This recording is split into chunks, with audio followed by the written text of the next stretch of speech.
bienvenidos a Ecovivencia Jonás.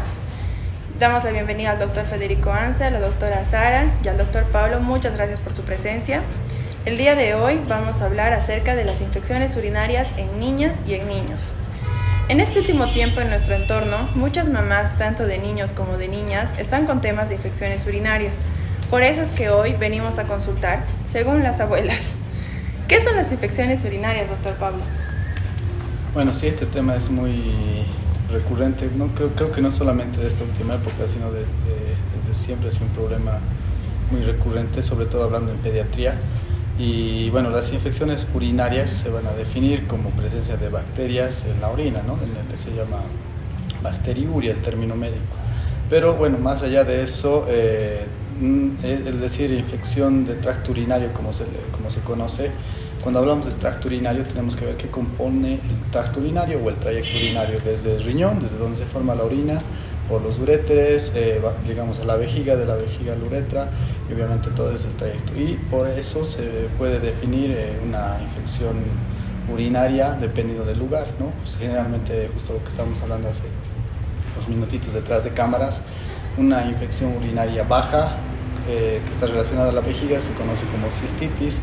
Una infección urinaria alta, como se conoce ya cuando está relacionada al riñón, se llama pielonefritis, que es el término, digamos, médico.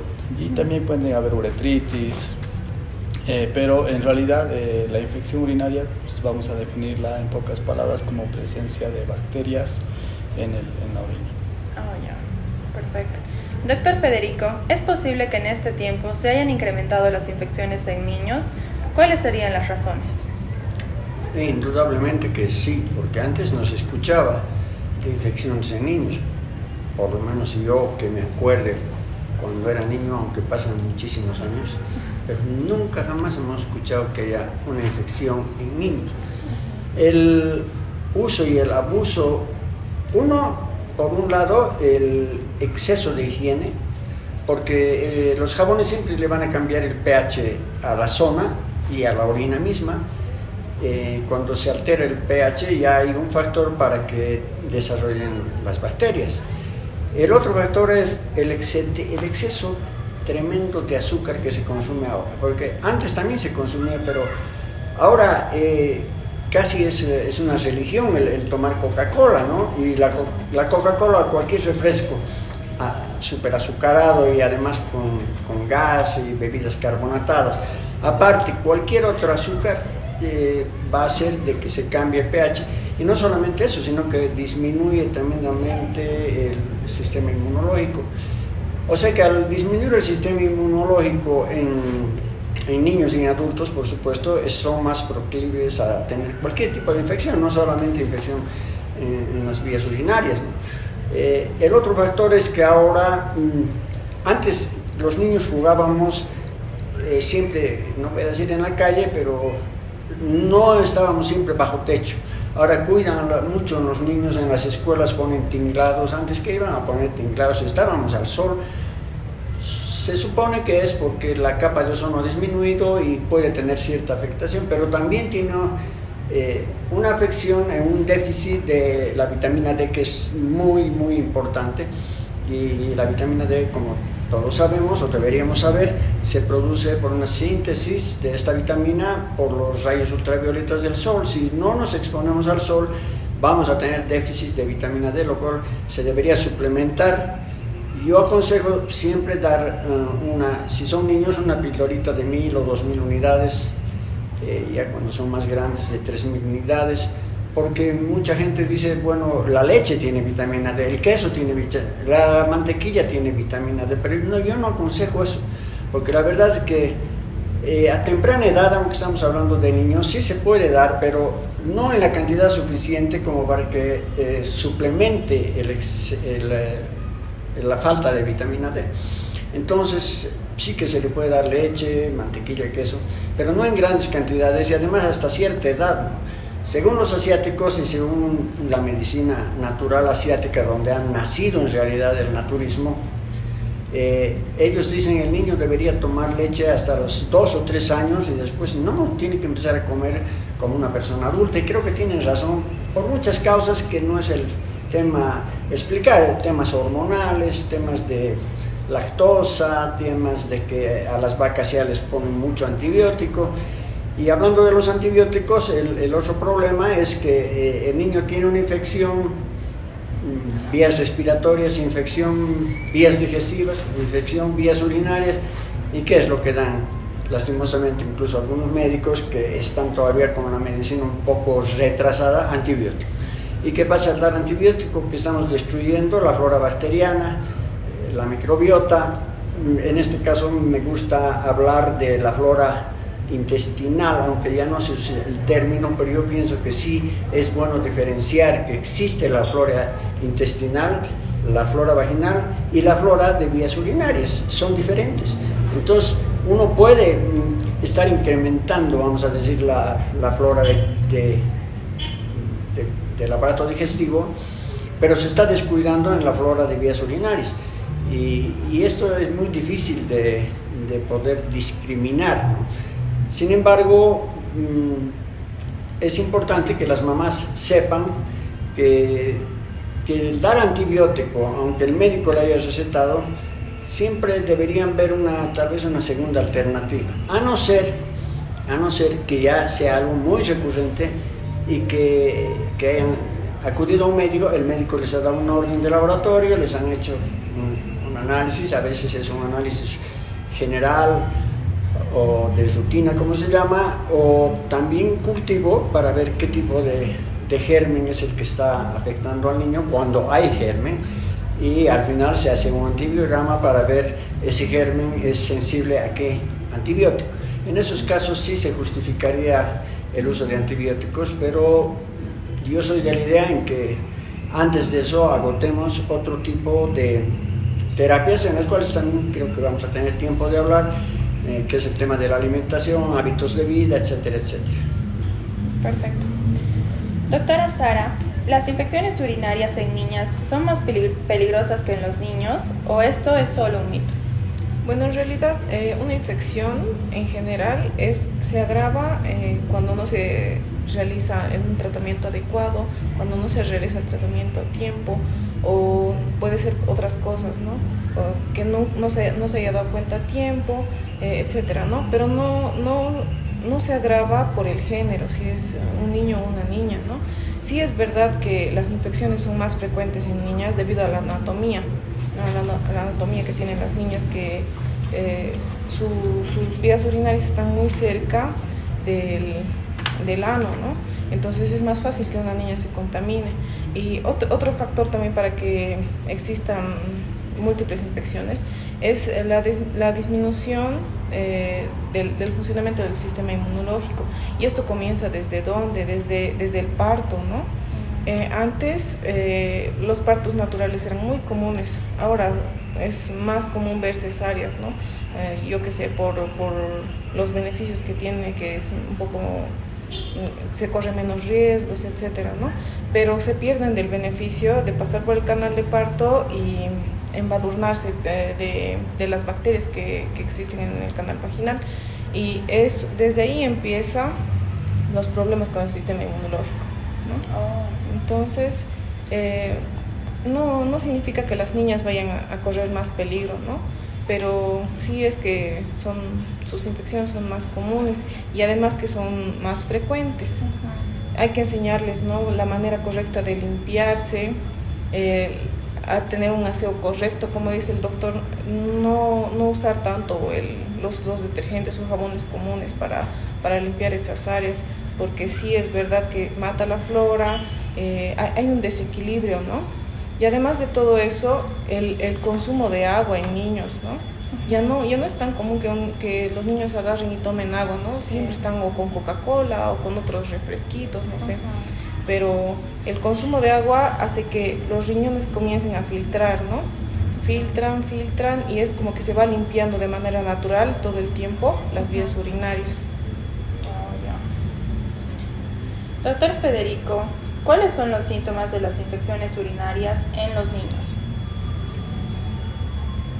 Bueno, los síntomas, hay infecciones que son asintomáticas y son más peligrosas porque cuando se deja avanzar y llega un momento en que, vamos a decir, explota, aunque no es la palabra adecuada, y en ese caso ya hay que recurrir al médico, directamente análisis, y muchas veces terminan hospitalizando a los niños, ¿no? Los síntomas son que el niño o la niña, cuando van a orinar, van a sentir un ardor intenso o dolor, que se aguantan, por evitar el dolor se aguantan, y es lo peor que pueden hacer, porque al retener la orina, si un niño tiene que orinar a una determinada hora y se aguanta media hora o una hora más, ¿qué está haciendo? Está haciendo que se concentren más las bacterias en el líquido, que es la orina, que debería expulsarlo, ¿no?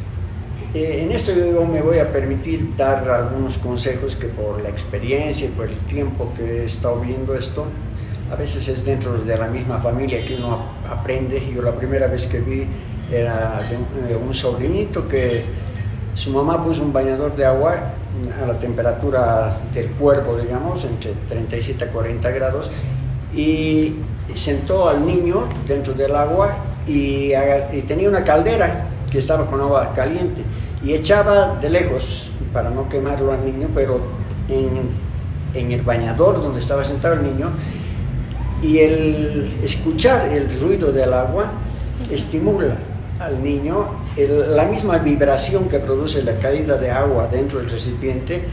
El niño ni se da cuenta, ya orinó y no le dolió esa primera vez. Ahora no se puede estar repitiendo todo el día eso, ¿no? Pero en algunos casos lo tienen que hacer. Hay una pastillita que en realidad se debería dar con receta médica, pero para salir de una emergencia, porque es un martirio para la mamá, desde luego para el niño o la niña también, es un martirio, empiezan ellos por supuesto, y no se puede ver a un niño sufrir así, ¿no? Esta pastilla se llama Ribacil, pero se puede dar a niños que ya han pasado los 4 o 5 años, porque un niño chiquito no va a poder hacer pasar. Lastimosamente no he visto una presentación en gotas o en jarabe. En realidad es un medicamento para adultos, pero una pastilla al día a un niño le calma increíblemente. A la hora de que toma esa pastilla, el niño va a ir y va a orinar de un color de naranja intenso. No es un tratamiento así de usarlo de manera muy continuada, digamos, pero para salir de una emergencia, para evitar ese tormento del niño, que cada que va a orinar sufre y hace sufrir a toda la familia, ¿no? O sea que el síntoma principal es el dolor al orinar, y muchas veces la picazón, aunque esto puede deberse a otros factores también. A veces comienza con una simple picazón, después ardor y después dolor intensísimo, diría yo. Porque he escuchado berrear, como decimos a los niños, cada que van al baño a desaguar, como llama la gente, un término muy mal usado. A orinar sería la palabra. Perfecto. ¿Cómo se trata una infección urinaria en niños, doctor Pablo? Una infección urinaria, el tratamiento va a ser de acuerdo a la gravedad y también va a ser de acuerdo a la edad, porque hay infecciones urinarias incluso en recién nacidos, antes de los 2 meses, y también hay infecciones que vamos a ver que son más recurrentes en pacientes ya preescolares y escolares, cuando ya incluso nos pueden hablar un poco de los síntomas. Y el tratamiento, el tratamiento generalmente que se da por el pediatra, que es el especialista en tratar, generalmente va a ser a través de un cultivo, como explicaba el doctor, es donde se ve específicamente qué germen es el que está produciendo esta infección, que en el 70 y 90% de los casos es la E. coli, ¿no? Es lo más común, pero no significa que sea la única. Hay otras que también pueden infectar, que obviamente el tratamiento es mucho más específico, pero claro, en realidad al hacer un tratamiento antibiótico que sepamos que es sensible a lo que salió del cultivo, puede ser que sí vamos a tener resultado en 3 a 4 días. Se recomienda en preescolares, y en escolares llega entre 7 a 10 días. Y bueno, dependiendo de eso, ese es el tratamiento antibiótico, pero también yo me voy a ir más al tipo de, también un tratamiento de prevención. Me gusta mucho hacer tratamiento preventivo, medicina preventiva, que los niños generalmente están expuestos por el tema de las manitos, a tocarse, por el tema de incluso los pañales constantemente, o el calzoncito que lo mojaron o se ensuciaron y están mucho tiempo. Y también se está viendo mucho en esta época de los smartphones, las pantallas, que los niños priorizan y por no dejar la pantalla se aguantan de ir al baño, o por ver los programas se aguantan de ir al baño. Eso también les genera posibles infecciones, ¿no? Entonces, el aguantarse mucho también puede, porque eso produce un reflujo, que es un reflujo vesicoureteral se llama, que en vez que vaya hacia abajo empieza a ir hacia arriba y eso ingresa con las bacterias. Exactamente, incluso puede llegar a la sangre, que eso ya es mucho más grave. Entonces, un tratamiento de prevención tiene que ser integral: la alimentación, el salir, como decía el doctor, al sol, tener un buen sistema inmunológico, enseñarles que si tiene ganas de hacer pis, que deje lo que esté haciendo, sea el juego, la comida, lo que fuera, y que vaya al baño. Y obviamente hay alimentos que son muy buenos, por ejemplo, para infecciones urinarias, específicamente como son los arándanos. A los niños, en vez de darles otras cosas que tengan mucha azúcar, por ejemplo, es bueno darles un manojo de arándanos y que consuman como un snack. Ese es un tipo de tratamiento. Hay juguitos también, ¿no?, que son de arándanos para poder complementar, que son naturales también. Sí, ¿no?, sí, se puede hacer. Vale la pena hacer una aclaración. Ningún juguito de estos que se venden comercialmente en los mercados es aconsejable. ¿Por qué? Porque no debe haber fruta más ácida, más agria que el arándano. ¿Y cómo un niño puede agarrar eso y tomar como si fuera una Coca-Cola? Es porque tiene un exceso de azúcar o de otro tipo de saborizantes o algo que le ponen para disimular la acidez. Porque lo bueno de esto es que al cambiar el pH de la orina, en un pH muy ácido las bacterias no viven. En un pH muy alcalino tampoco las bacterias viven, ¿no? En realidad las bacterias viven cuando está ligeramente elevado el pH, quiere decir que la orina está muy alcalina, o también cuando está muy disminuido el pH o ligeramente disminuido el pH, o sea, cuando la orina está ligeramente ácida. Por eso yo escuché porque era en el internet, que un médico decía que están prohibidas 4 Cs. Y me llamó la atención porque decía que cuando hay cistitis en los niños y en los adultos también prohibían 4 Cs, espero que me acuerde. Uno era la vitamina C. ¿Por qué? Precisamente porque altera el pH. El otro era los carbohidratos, que estamos hablando de la Coca-Cola, que está llena de carbohidratos. No solamente la Coca-Cola son carbohidratos, todos los azúcares, harinas refinadas, pasteles, etcétera, etcétera.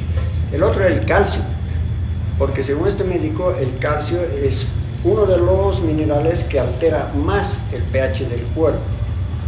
Y el otro, que yo no estoy muy de acuerdo, pero según este médico está dentro de las 4 Cs, que son las frutas cítricas. Entonces, tal vez tenga aunque las frutas cítricas aumentan defensas, etcétera, tienen mucha vitamina C, pero como se está refiriendo precisamente este médico a que una de las causas de las infecciones de vías urinarias o de la orina, como llaman, es la alteración del pH, y obviamente un niño que come 2 mandarinas o 3 naranjas, su pH va a bajar, o sea, se va a hacer ácido y va a dar lugar a que la infección, en vez de curarse, pues se distienda más, se multipliquen más las bacterias porque viven en ese pH bajo. Tal vez eso lo quería complementar. Ahorita me acordé de un tratamiento que también se utiliza mucho en infecciones urinarias, ya sea por ejemplo, puede ser por bacterias o hongos, pero ahora que estamos hablando más enfocado a las bacterias, yo esto lo digo porque he visto buenos resultados en mayores y en niños también se ha ido probando. Hombres y mujeres pueden utilizar. Tenemos un spray antiséptico, ese es el nombre, con el que se utiliza directamente en la zona genital. Y obviamente es un gas que llega a absorberse a través de los poros y a través de las vías. Y hemos visto buenos resultados cuando hay picazón, escozor, incluso personas que tenían infecciones recurrentes que ni con antibióticos.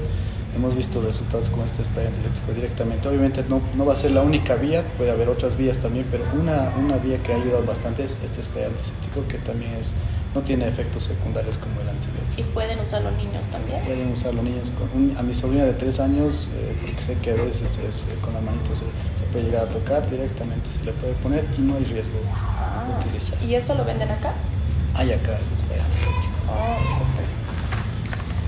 Doctora Sara, los síntomas de las infecciones... disculpa, esta pregunta ya está redundante. ¿Qué tipo de exámenes o laboratorios es preciso realizar para determinar el diagnóstico certificado? Doctora Sara. En sangre se podría realizar hemograma, urea y creatinina. ¿Ya? En el hemograma lo que vamos a ver van a ser la calidad de las defensas, cómo se encuentran, ¿no? Más o menos. Luego para ver si tiene anemia o no, etcétera. Y en la urea y en la creatinina vamos a evaluar el funcionamiento del riñón, si está bien, si algo está fallando.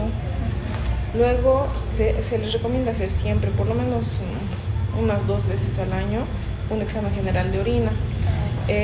Los síntomas en las infecciones urinarias realmente no se sienten o no se hacen notar hasta que realmente es grave, ¿no? Comienza tal vez con una pequeña variación en el olor, se lo siente más fétido. Fiebre. Ajá. Cuando ya hay fiebre, ya hay dolor, es un poco más grave, ya está un poco más avanzado, ¿no? Entonces, en los niños muchas veces, como los dos doctores han dicho, no hablan, ¿no? A veces se aguantan, no dicen nada, se distraen con una cosa, se olvidan de esto, pero sí es recomendable que se les haga una infección urinaria. Y también hay que tomar en cuenta que estos síntomas se pueden confundir con las piedras en los riñones, ¿no? Con a lo que le llamamos cálculos renales. Empieza así con la aparición de cristales en la orina, ¿no? Y al inicio puede ser muy fácil de tratar porque los cristales se diluyen en agua, ¿no? Entonces es solo aumentar el consumo de agua y se le va a pasar, ¿no? Pero sí son síntomas muy similares. Ya. De manera general, para cuidar los riñones de los niños y niñas, ¿qué deberíamos hacer, doctor Federico? Bueno, hemos hablado prácticamente de eso, ¿no? Añadir otras cosas más sería el tema de la alimentación.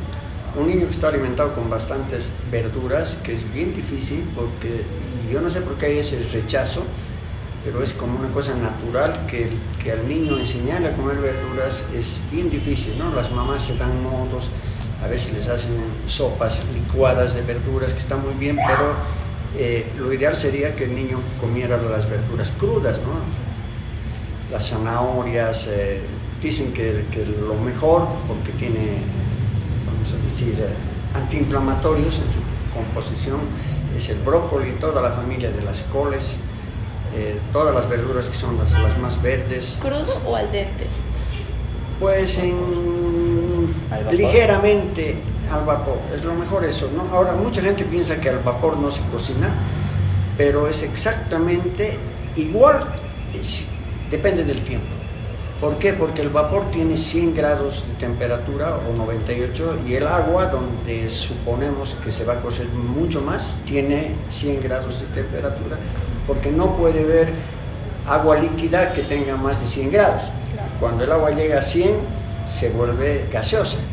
Bueno, gaseosa es un gas, un vapor en realidad, pero es un gas. Entonces mucha gente dice, no, yo he cocinado al vapor, así que no está cocinado, ¿no? Si has dejado el mismo tiempo que hacías antes en la olla dentro del agua, se va a cocinar exactamente igual y va a perder las propiedades. O sea, la palabra que es utilizada al dente sería eso, ¿no? Ligeramente cocinadas, digamos. Cuanto menos cocinado, mejor. Ahora, obviamente que hay también algunos aspectos a tener en cuenta, porque aunque no afecta a las vías urinarias, infecciones, digamos, de las vías urinarias, el comer alimentos que estén contaminados, no estoy hablando de contaminaciones tremendas, ¿no? Generalmente esas contaminaciones van a afectar al aparato digestivo, no llegan a las vías urinarias, pero eso no quiere decir que por eso no vamos a lavar las verduras o no vamos a hacer... las verduras deberían ser siempre lavadas, si es posible, en agua hervida, pero o en un agua donde podamos ponerle algunas gotas de una solución de yodo que se llama Lugol, porque hay la tintura de yodo que se puede usar también, pero la tintura de yodo es con alcohol. La solución de Lugol es la misma tintura de yodo, pero con agua. Entonces la que se utiliza en este caso es la solución de Lugol.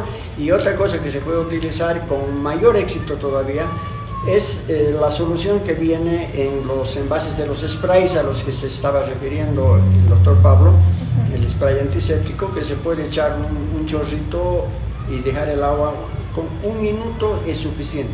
No se necesita enjuagar la verdura, simplemente se la sacude. ¿Por qué? Porque es algo que no hace daño. El niño o la persona adulta puede comer verduras que han sido desinfectadas de esa manera, ¿no? Entre las otras cosas, el que el niño tenga una vida de niño, que corretee, que sea travieso, que salga, que reciba sol, no en exceso, no hasta que se ponga como un camarón. Y tener mucho cuidado en el tema de las piscinas, ¿no? Sobre todo en las niñas. Yo he visto, no he visto, pero me he enterado por los síntomas de las mamás que me dicen que esto no tiene que ver con vías urinarias, aunque estamos cerca, secreciones vaginales en niñas de 3, 4, 5 años. Y cuando les pregunto si les llevan, porque yo ya conozco de que niñas que van a pasar clases de natación van a las piscinas, dice, pero la piscina está desinfectada con cloro. Sí, le ponen tal cantidad de cloro que cuando uno entra y como el agua es caliente, uno siente ese olor al cloro. ¿Qué pasa con el cloro? Que se introduce a todas partes, mata la flora vaginal en este caso, y la niña es proclive a tener infecciones. Y muchas veces las mamás, no va a decir los médicos, pero la gente que no tiene mucho conocimiento en cuanto a la anatomía, en cuanto a la medicina misma, confunden una infección ginecológica con una infección urinaria. Y entonces el tratamiento es muy diferente y los cuidados también son muy diferentes, aunque en realidad de manera general el cuidado yo les recomiendo a las mamás que está muy bien que el niño sepa nadar y que es uno de los mejores deportes, tal vez es el mejor deporte, pero que sepan elegir un lugar donde no se siente el olor al cloro o que sean pues vertientes. Es bien difícil. Antes en Cochabamba había, no sé si la gente de mis épocas se debe acordar de Chorrillos, era una piscina que por un lado entraba el agua día y noche y por el otro lado salía a los regadíos en la zona del Instituto Americano. Eso lo digo en las causas que me preguntaron por qué ahora se han incrementado las infecciones. Entonces nosotros de niños íbamos a esa, que no era la única, ¿no? Había el Cortijo, el Berberley, había un montón que no les ponían cloro. ¿Por qué? Porque el agua era agua corriente, estaba corriendo permanentemente. Entonces ahora hay que tener mucho más cuidado. Y uno dice, bueno, le voy a llevar a una piscina, pero a esa piscina no le han puesto cloro. Mejor que no le hayan puesto cloro, porque el cloro en vez de hacer bien va a hacer daño. Obviamente que el agua no va a durar mucho tiempo porque va a dar lugar a crecimiento de algas, tal vez hongos, etc. Ese es un tema bien delicado que las mamás tienen que aprender a discernir, a darse cuenta de que el agua con exceso de cloro va a matar la flora vaginal sobre todo. Y no hay manera de proteger, ¿no?, esa área en los niños para que puedan ingresar a la piscina. Alguien debería inventar un tipo de mallita que sea impermeable en esa parte. Como lo que les ponen para sacarles análisis, ¿verdad? No que se les pega en la parte de la vaginita. Exactamente, ¿no? Yo creo que nunca a una mamá se le ha ocurrido eso y no sé si funcionará, porque al estar dentro del agua la niña se va a desprender. Y se desprende, con sí. Toda seguridad. Yo ya lo intenté. De todas maneras es un gran problema porque todo el mundo quiere que su agua se divierta, que esté. Es mejor quizá tener en la casa esas piscinas que se arman y llenarlas con agua, y una vez que los niños se han bañado, pues regar su jardín. Pero es muy dañino el cloro en esa situación, ¿no? Porque el cloro, al final de cuentas, que han hecho mucha guerra al cloro porque dicen que cualquier cosa que tenga cloro es un veneno. Hicieron mucha guerra a un producto durante la pandemia que era una maravilla, y simplemente porque en la composición entraba el cloro. Pero el cloro, el agua del mar está llenísima de cloro. La sal que ponemos a nuestros alimentos es cloruro de sodio, el mar tiene cloruro de sodio, o sea, cloro hay en la naturaleza en todas partes. Entonces no se puede satanizar. El cloro que ponen en las piscinas sí, porque es un cloro muy parecido a la lavandina, es hipoclorito de sodio, ¿no? Y el que se utiliza para este medicamento que les digo es clorito de sodio. Esa diferencia de hipoclorito y clorito, que es diferencia de molecular, digamos, hace de que uno sea dañino hasta venenoso y el otro sea un medicamento. Doctor Pablo, ¿cuáles deberían ser nuestros hábitos de limpieza o cómo las mamás deberían enseñar a sus niños y niñas a hacerse el aseo, tomando en cuenta que muchos pediatras nos recomiendan que deberíamos tener y hacerles el aseo de manera natural, sin ningún tipo de productos. Pero ¿qué más podríamos hacer para poder complementar este tipo de aseo? Bueno, sí, como dijo anteriormente el doctor Federico, como que cuando hay un exceso de higiene respecto al uso de ciertos químicos que pueden alterar el pH, hace más proclive a un niño o una niña tener esta posibilidad de infecciones. Pero de todas maneras también hay que tomar en cuenta una buena educación respecto a una higiene adecuada. Sobre todo, bueno, no voy a digamos, resaltar más a las niñas, porque es cierto que ellas tienen mayor incidencia de infecciones urinarias, justamente por la uretra más corta, pero lo principal es sobre todo enseñarles en la limpieza después de la defecación, que no debería ser hacia adelante, ¿no? Hay que enseñarles que sea hacia atrás, porque hacia adelante está la zona vaginal, que en las mujercitas por eso es mucho más frecuente, incluso no solo en niñas, puede ser también en adultas, pero eso tiene que partir de los papás, enseñarles que la limpieza tiene que ser siempre hacia atrás. Otra parte de la higiene es lavarse las manos después de salir del baño, sobre todo porque, como les digo, en esa época de la niñez, de descubrimiento y todo eso, las manitos se llevan a la boca, se llevan a zonas genitales, y a los varoncitos también. Es tal vez más infrecuente en los niños, pero los niños también se están tocando después de tocar tierra, después de haberle tocado al perro, al gato, de repente les escuece, se tocan o están jugando y se pueden infectar. Entonces, en realidad hay que enseñarles mucho en el tema de lavarse las manos solamente con agüita, el tema de la limpieza después de entrar al baño, sobre todo en las mujercitas, pero hombres y mujeres hay que enseñarles. Y bueno, también el tema de la ropa interior, ¿no? La ropa interior que posiblemente, sí, sintética. Bueno, el tema también de los pañales, sobre todo cuando, por decir, dejan muchas horas, mucho tiempo, si les mandan a las guarderías o algo, o el busito, basta que el busito o la ropa interior esté mojada, no avisó el niño, se hizo pis y estuvo así toda la tarde. Entonces eso es mucho más proclive a que pueda haber una posibilidad de que se pueda infectar. Entonces las indicaciones tienen que estar a partir de la higiene. Y como les decía, también a partir en esta época que también hay que tener mucho cuidado, porque se han visto tantas historias lamentables y tristes en los noticieros de Bolivia y el mundo.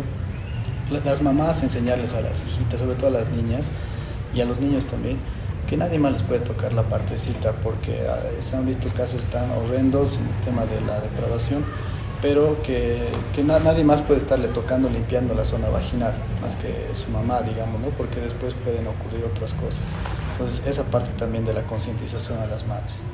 Está bien. ¿Es recomendable el aseo con agua de manzanilla en lugar de usar, digamos, jabones íntimos o ese tipo de jabones que hay incluso para niños también? Sí, yo considero que sí, es muy buena. Agua de manzanilla que se pueda... como que se puedan limpiar, hacer incluso baños de asiento con agua de manzanilla, es muy bueno, eso también se les puede enseñar. De hecho, hay algunos jabones específicos que incluso tienen un pH, o sea, se puede utilizar para casos ya, personas que tal vez les está costando regular el pH, ¿no? Porque todo depende del modo de vida que una persona tenga, pero el agua de manzanilla es muy buena, pueden utilizar. Perfecto. Bueno, para terminar, para finalizar, ¿qué tratamiento natural más o qué otras recomendaciones prácticas más podrían darnos? Algo que habló Pablo y no podemos dejar pasar, ¿por qué se han incrementado las infecciones en los niños? El tema de las pantallas. Es increíble, pero una mamá me comentaba a mí de que el niño estaba pero tan absorto en su juego hasta... ya no solamente por el hecho de que se aguantaba y no iba al baño, sino que se ponen tensos, nerviosos, se angustian, algunos están solitos y están llorando porque no pueden alcanzar la meta. Yo soy, la verdad, enemigo de las pantallas en niños chiquitos. Cuando ese niño, a mucha insistencia de la mamá, va al baño, les es bien dificultoso el primer chorro, porque les duele y sin tener cistitis, sin tener ninguna infección, por el simple hecho de haberse aguantado tanto rato, haber dilatado tanto la vejiga, y seguramente que esta dilatación de la vejiga hace que la uretra se inflame también, porque es como algo que está haciendo presión, que está soplando, vamos a decir, y el niño está aguantando, entonces obviamente cuando vaya le va a ser más dificultoso el poder orinar. O sea que una de las disciplinas que deben tener en la casa, empezando por los padres, y inculcando a los niños en que si tiene deseo, preguntarles si es posible cada hora, porque hay niños que están 3 o 4 horas y a veces más. Veo niños que todo el tiempo están con su celular o con su tablet y en la casa con la computadora. Entonces, uno de los temas muy importantes en esta época, los dos más importantes, uno sería lo de las pantallas y otro lo de las Coca-Colas y azúcares, ¿no? Es dos temas que, lo demás creo que hemos hablado ya en tema de alimentación. Bueno, en cuanto a tratamientos, yo diría más para adultos, aunque también funcionaría en niños, pero es bien difícil que a un niño le hagas tomar un mate de cola de caballo, un mate de romero, un mate de puñi. El puñi, por si acaso, para los que no saben quechua, son los cabellos del choclo, que es una maravilla, es un diurético, es un antiséptico, y la cola de caballo.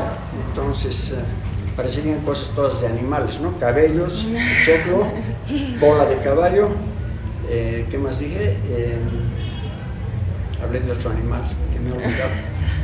No me acuerdo. Bueno, se me fue. Pero estos 4 mates que he nombrado, con y la manzanilla que creo que no dije, ayudan mucho. Si una persona, diente de león, dije, ¿no? Creo que sí. Diente de león, cola de caballo, estigmas de maíz y manzanilla, y se pueden poner los 4 juntos, pero aunque sea uno de ellos, ayuda muchísimo porque hace que la persona tiene un efecto diurético. Al tener efecto diurético hace que se elimine casi que siempre queda algo de orina en la vejiga. Cuanto menos orina quede en la vejiga, menos posibilidad de infección hay. Cuanto más se llena de la orina, y en algunos casos, digamos en una uretritis de un varón, que se queda la mitad de la vejiga llena de orina, y ahí va, es como un caldo de cultivo, ¿no? Lo que llaman caldo de cultivo de bacterias, porque la persona no vacía la vejiga. La forma de ayudar mucho a vaciar la vejiga en los niños es lo que les comenté a un principio, que es lo que se utiliza también cuando tienen cistitis, es hacerlos sentar en un bañador de agüita caliente o tibia y echar un chorrito de agua, y van a orinar casi el total, quedará un 5% de orina en la vejiga. Entonces, si el niño se hidrata inmediatamente, está, o el adulto, de la misma manera, está diluyendo más. Vamos a suponer que hay 100.000 bacterias, es un decir, ¿no? Son millones. 100.000 bacterias en 10 ml es una barbaridad. Pero si yo tomo 1 litro de agua, ya va a ser en 1.000 ml, entonces las bacterias no están tan juntas como para producir infección. O sea, importantísimo tratar de vaciar totalmente la vejiga, hidratarse sin excederse tampoco, ¿no? Porque he escuchado muchas veces incluso a un médico dando una conferencia decir que el color de la orina debería ser como el agua, y si no, está tomando muy poca agua. Yo sé que tomando 2 litros de agua, que generalmente pienso que lo hago yo y la mayor parte de la gente, el color de la orina ya sabemos cuál es, ¿no? ¿Qué criterio tiene la doctora cuando la orina es totalmente transparente como el agua? Bueno, lo que pasa es que cuando consumimos agua, en la circulación se va limpiando a través de los riñones, ¿no? La sangre pasa a través de los riñones, y el exceso de agua, el exceso de electrolitos igual los va botando. Entonces, no solamente el tomar agua produce que te hidrates, ¿no? Más bien produce que te deshidrates. Claro, porque elimina electrolitos, ¿no? Que es lo que dijo la doctora. Porque los electrolitos son los que dan. Además, siempre que uno ve un resultado de un análisis, la doctora debe saber porque trabaja en laboratorio, dice olor sui generis. El color no sé si habla, pero el color amarillo. Entonces, ¿cómo un médico va a decir tienes que tomar el agua al extremo de que tu orina sea como agua? No, ahí podemos producir daños muy, muy graves y irreversibles. Entonces, o sea que si uno excede de 3 litros, prácticamente se está haciendo daño. 3 litros incluso para mí me parece exagerado. Incluso los 2 litros se tienen que tomar a lo largo del día. A lo largo del día, por supuesto, no se puede tomar los 2 litros así de cosito, ¿no? Tendría que haber también un equilibrio, porque si hay bien gente que se toma sus 2-3 litros de agua, hay gente que le cuesta tomar agua. Sí. Y en ambos casos hay un síntoma que es poco común, es que las mismas mamás puedan ver, incluso ni los médicos, que es ver la lengua. La lengua cuando se deshidrata se hace más reseca, no tiene como esa capa de saliva, y justamente ahí viene a lo que decía, que es la pérdida de electrolitos. Y tomando agua no es la solución. Y hay algo que no es tan caro, es barato, creo que cuesta menos de 10 bolivianos, un sobrecito de suero de rehidratación oral, lo que se conocía, ¿no? Para 2.50 es el costo. Es más barato. Más barato todavía. Para un litro de agua, 2.50. Wow. No espera que tenga diarrea para darles, se les puede dar semanalmente a los niños. Ah, se les puede dar semanalmente, o sea, la botellita de litro diaria o a la semana. O sea, por lo menos, ¿no? Porque lo que pasa es que como no hay ese hábito, porque cuando uno hace deporte, generalmente los niños están correteando y transpiran, y si se prueban la transpiración es salada y están perdiendo electrolitos, y toman el agua, y el agua no es salada, es H2O. Claro. Entonces, la recomendación, por lo menos, ¿no? O sea, yo sé que también no es lo que va a cubrir, pero es que lo que pasa es que el suero de rehidratación oral lo dejamos para las diarreas fuertes y nos olvidamos de que podemos tomar. Entonces, de manera normal se puede dar, no en la dosis que se da cuando un niño está deshidratado, o sea, porque tiene una diarrea tremenda o porque transpira mucho, sino en niños sanos, como una manera preventiva. Yo a las mamás les digo 2 litros a la semana, o sea, cómprese 2 sobrecitos para la semana. Digamos que el lunes ha preparado y ese litro, no quiere decir que aparte de eso no tome jugos, agua, su matecito, su sopa, no, aparte de eso, dividir ese litro en 3 o en 4 partes y que está tomando los famosos electrolitos que el cuerpo necesita para todo, porque es el que da el equilibrio electrónico, vamos a decir, como si nuestro cuerpo fuera algo que funciona en base a contactos eléctricos, ¿no? Porque sin eso, no solamente es para eso, sino que los minerales son minerales, saben el efecto que tiene el magnesio sobre nuestro cuerpo, el calcio, el potasio, el zinc, etc. Y esos son electrolitos, son los minerales. Bueno, muchísimas gracias por toda la información, por su colaboración. Nos vemos el siguiente episodio en Ecovivencia. Gracias, doctores. Gracias.